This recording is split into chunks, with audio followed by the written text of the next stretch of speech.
बोलो भागवत भगवान की जय। कृष्ण कन्हैया लाल की जय। सुखदेव जी महाराज की जय। परीक्षित राजा की जय। गौभक्त श्री शंभु महाराज की जय।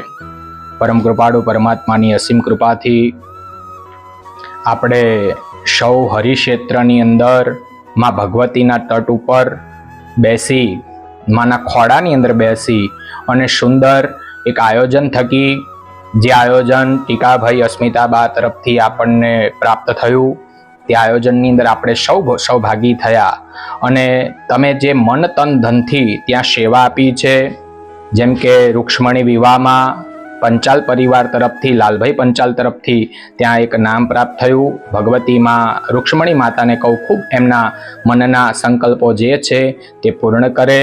સાથે આ આયોજનમાં અમને મુખ્ય યજમાન તરીકે નવઘણભાઈ ચાવડા પરિવાર તરફથી મુખ્ય યજમાનની પ્રાપ્તિ થઈ. તો હું માં ભગવતીને પણ પ્રાર્થના કરું કે આ પરિવારને ખૂબ જે મનના સંકલ્પો છે તે પૂર્ણ કરે. સાથે જ આની અંદર કોઈએ નામી અનામી જે કંઈ ફળ પ્રાપ્તિ માટે જે કંઈની ઉપાસના કરી છે અને આની અંદર જેને મન તન ધનથી એક સેવાઓ આપી છે, જે પણ કોઈ સેવાઓ હોય, ચાહે પૈસાની હોય, કાર્યની સેવા હોય, કોઈ પણ સેવા હોય, જે સેવા કરી છે શ્રોતાજનોએ તે દરેક શ્રોતાજનોને માં ભગવતી ગંગાજી ખૂબ ફળની પ્રાપ્તિ કરાવે, ભાગવત ભગવાન ખૂબ ફળની પ્રાપ્તિ કરાવે. અને સાથે આ યજમાન તો બન્યા, એની સાથે એમને પોથીજીને પોતાના ઘરે એ પણ લઈને પરત ફર્યા. એમાં પણ એમને ખૂબ સુંદર ચઢાવો કરી. એમના ઘરે વાજતે ગાતે ભાગવતજીની પધરામણી થઈ, શોભાયાત્રા થઈ.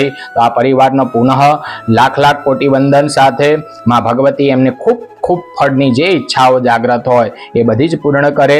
આ પરિવારે જે મન તન ધનથી ત્યાં કાર્ય ઉપાડ્યું છે, આવા જ કાર્યની અંદર તમે સૌ શ્રોતાજનો ભક્તજનો મારી સાથે આ મંડળ સાથે અને બધા પાછા જોડાઈશું. ફરીથી કોઈ આયોજન હશે તો આપને અવશ્ય જાણ કરવામાં આવશે અને પુનઃ ફરીથી આપણે બધા એકત્રિત થઈશું અને એ કૃષ્ણના રામના નામ સાથે આપણે ફરીથી એકવાર આનંદ કરીશું. તો આપ સૌની અપેક્ષા સાથે મારી વાણીને અહીંયા હું વિરામ કરું છું.